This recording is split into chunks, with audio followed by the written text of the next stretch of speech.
Olá, tudo bem? Seja muito bem-vindo, seja muito bem-vindo. Você está no IPJ da unidade Estácio Niterói. Sou o professor Rodolfo Bach e vamos ver no vídeo de hoje o recurso ordinário.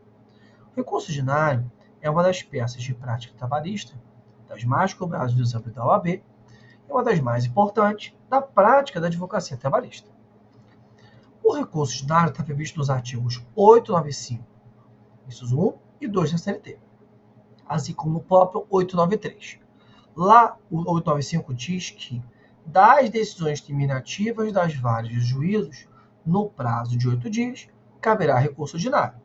Já no inciso 2, teremos que, das decisões definitivas ou terminativas dos tribunais regionais do trabalho, em processo ou competência originária, no prazo de 8 dias, quer no dissídios individuais, quer no dissídios coletivos. O que é isso, Rodolfo? Aqui nós temos o seguinte: da sentença prolatada pela vara do trabalho, caberá recurso a ser interposto perante o juízo da vara do trabalho e ele será julgado no mérito pelo nosso TRT. Por isso que essa é uma peça que desenvolve em duas partes. Uma primeira folha de rosto endereçada ao juízo da vara do trabalho e uma folha de razões endereçada ao egrégio Tribunal Regional do Trabalho. Isso com base no inciso 1 do artigo 895. No 895, inciso 2, seja nos dissídios individuais, seja nos dissídios coletivos, a ação será originalmente julgada pelo TRT. E o endereçamento será ao juízo da presidência do TRT. Já a folha de razões será endereçada a um dos órgãos da Justiça do Trabalho, a um dos órgãos, do Tribunal Superior do Trabalho, quais sejam. Se for dissídio coletivo, será a seção de dissídios coletivos. Se for dissídios individuais, será a subseção 2 em dissídios individuais do Tribunal Superior do Trabalho, a famosa SDI 2. Tá? E aqui podemos listar como exemplos de dissídios individuais o mandato de segurança, o habeas corpus, tá? E a ação rescisória. Tá? Dissídio coletivo, exemplo clássico, é um dissídio coletivo de greve, que envolva, por exemplo, o Estado do Rio de Janeiro. A competência originária será do TRT. Em caso de recurso, eu vou interpor ele para o TST. Aqui eu trago um quadrinho que resume esse cabimento, ou seja, no inciso 1, da sentença caberá recurso para o TRT. No inciso 2, quer no dissídio individual, que iria para a SDI 2, quer no dissídio coletivo, que irá para a SDC, os recursos irão para o Tribunal Superior do Trabalho. Quanto à nossa peça em si, você já estudou os pressupostos de admissibilidade, sabe que nós temos a tempestividade, o preparo, a regularidade de representação, o cabimento. E aí tudo isso vai ser abordado dentro da peça. Então, por exemplo, na folha de interposição, folha de rosto, com base no inciso 1, você endereçará ao juízo da vara do trabalho, pulará então de mais duas linhas, processo número, aí virá nome da recorrente ou do recorrente. Se for a empresa, ela já está qualificada a usar os processos epígrafe que lhe move o trabalhador. Se for pelo reclamante, o recorrente, aí será o trabalhador que move em face da empresa. Então, já qualificar usar os processos epígrafe que move em face do nome da empresa. Tá? E conformado com a respeitável sentença que julgou procedente os pedidos, interpor o presente, recurso ordinário. Tá? E aí, a parte de baixo vai ser requerendo o conhecimento do recurso e a remessa dos autos para o egrégio TRT. Mas antes, você tem que indicar que você atendeu os pressupostos de admissibilidade, tempestividade e o preparo. Depósito recursal e custas, se for para a empresa. Se for para o trabalhador, seria no máximo as custas, se ele não tivesse tido gratuidade e a ação tivesse sido julgada improcedente. Após isso, você vai requerer a intimação da parte adversa para contra-razões e depois a remessa para o egrégio TRT. Nesses termos, pedirá deferimento, local e data OAB/UFI, lembrando que essa estrutura também segue para o nosso exame de ordem. Tá? Na folha de razões, com base no inciso 1, você endereçaria ao egrégio Tribunal Regional do Trabalho. Se fosse como inciso 2, você endereçaria ao colhendo o TST e o órgão seria ou a SDI2 ou a SDC. Processo número recorrente ocorrido, que é a identificação do processo, e aí vem uma frase de efeito. O recurso sempre começa com uma frase de efeito para mostrar o inconformismo, o desejo de reforma por parte do recorrente. E nós temos a sequência a tempestividade e o preparo. Por que você colocou tempestividade e preparo, Rodolfo? Porque se você estiver pelo reclamado, e normalmente o exame de ordem já cobrou o recurso dado pelo reclamado, você terá que indicar que está tempestivo o recurso e que você recolheu o depósito recursal e as custas. Lembrando que se o depósito recursal e as custas recolhidas em sendo procedente ou procedente em parte dos pedidos, você não vai ter como recorrer. Então você tem que informar que já recolheu e que o recurso está dentro do prazo recursal. Temos também dentro do recurso preliminares. Como assim, Rodolfo? Primeira questão. Normalmente a preliminar recursal é a nulidade por erro de procedimento. Então, por exemplo, uma testemunha que foi indeferida porque tinha ação contra a empresa, ou uma prova que foi indeferida, mas era útil, ou deixou de apreciar algum pedido e a parte embargou e mesmo assim a sentença se manteve omissa. Então, o erro de procedimento, em regra, é a nossa preliminar de recurso ordinário.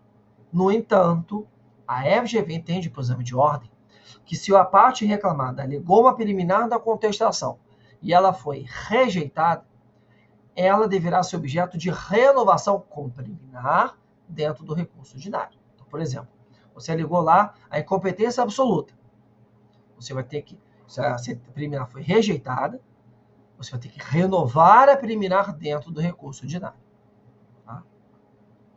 Contas prejudiciais. Prejudiciais são prescrição e decadência. Lembrando que a prescrição de ofício não é admitida no processo de trabalho, em virtude de ser incompatível com o princípio da proteção ao trabalhador. Então, a prescrição bienal ou prescrição quinquenal não são admitidas no processo de trabalho. Tá? A súmula 153 diz que eu posso suscitar, alegar a prescrição até o final da instância ordinária. Eu posso alegar na contestação, nas razões finais, nos embargos de declaração contra a sentença, no recurso ordinário e nas contra-razões. E aqui também prevalece a mesma coisa que nós vimos na preliminar. Se eu aleguei a prescrição e ela foi rejeitada, entende a banca FGV para o exame de ordem, eu tenho que renovar a alegação dentro do recurso como prejudicial de mérito. Tá? É importante fazer essa diferenciação. Por exame de ordem, a preliminar rejeitada e a prescrição rejeitada têm que ser renovadas como preliminar e prejudicial. Na prática do dia a dia, ela se torna um mérito do próprio recurso. Mas é importante fazer essa diferenciação, porque daqui a pouco você vai fazer um exame de ordem e você tem que estar apto a desenvolver um bom trabalho ali no exame da OAB. Dentro do mérito, você vai dividir os pedidos, cada um deles, em um tópico com 3 parágrafos. O primeiro parágrafo é a tese esboçada na sentença. O segundo parágrafo é a antítese, a tese que rebate. E o terceiro parágrafo é o pedido de reforma, seja para julgar procedente, seja para julgar improcedente pedido. Aqui eu trago uma estrutura básica, em que depois eu mostro um exemplo que eu vou ler com vocês, e aí você vai ter a noção exata do que eu estou falando. O primeiro parágrafo, então, é o que é a tese da sentença. A sentença julgou procedente ou procedente pedido, sob argumento tal. O segundo parágrafo é a tese de rebote, a tese de questionamento. Merece reproche veredicto, não há que ser acolhida a tese da sentença, não merece guarida a tese, improspera a respeitável sentença, e assim vai. E ali você vai expor os argumentos que tentam atacar a sentença. O terceiro parágrafo já é o que? O pedido de reforma para julgar procedente ou improcedente o pedido. Mas em que sentido? Reformar a sentença para julgar procedente ou improcedente pedido. Tá? Pedir a reforma da sentença para julgar procedente ou improcedente. Tá? E aí eu trouxe um exemplo para contextualizar o que nós falamos. O primeiro parágrafo, ele diz exatamente a tese da sentença. O juiz acorde julgou improcedente pedido de condenação do reclamado a pagamento de horas extras, bem como seus reflexos, em descanso semanal remunerado e com esse aviso prévio, 13º, férias, aquecidos do texto constitucional, FGTS, depósito. Aqui é que chama de fato, ou seja, é o que a sentença nos trouxe como argumento. O fundamento é o parágrafo de baixo, que eu ataco a sentença.